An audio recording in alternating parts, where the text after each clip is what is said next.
Hello everyone. Once again, I'm here from time to time nagla-live consultation po ako sa mga messages nyo. Ang dami-dami kasing messages and I cannot really grasp every one of you. I cannot really sit down each and every one of you para ma-advisean ko kayo in every advice na kailangan ninyo, in every clarification. So I love doing this. Please, before I go further, don't forget to share this video sa mga kakilala nyo. Who knows, para makatulong po ako. Remember this. Every time I give consultation, yan po yung aking paninindigan. I don't wanna give you sugar-coated advice. Ayoko rin kayong mapahamak at the same time, ayoko rin kayong ma-scam. So that is the only main reason why I'm doing this live consultation. So right now, I will try my best not to mention anyone's name. Mayroon akong nakitang TikTok. I'm just gonna say, should my job after graduating in Canada be related to my program?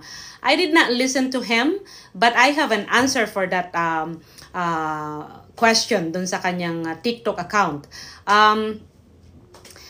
Not necessarily, okay? Pagka-graduate mo, being a student, yes, it's nice. Like, for example, I'm gonna set an example. You graduated a business course, and of course, you wanted to be in a company. You wanted to be in a bank or any kind of business line profession.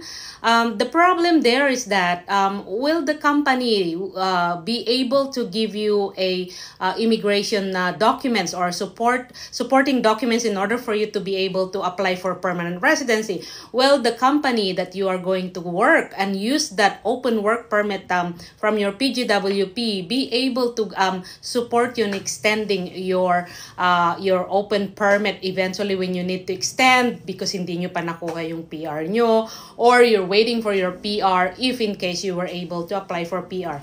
Yun yung mga questions. You have to be smart in getting the job. Yes, it is so nice to accept a job na, like, for example, syempre, bank, if you dream for a bank, of course, magiging banker ka. But be careful kasi one time lang yung PGWP, not necessarily na related dun sa program na tinapos nyo. That's not, hindi yun na rule sa pagtatapos nyo dito as international student.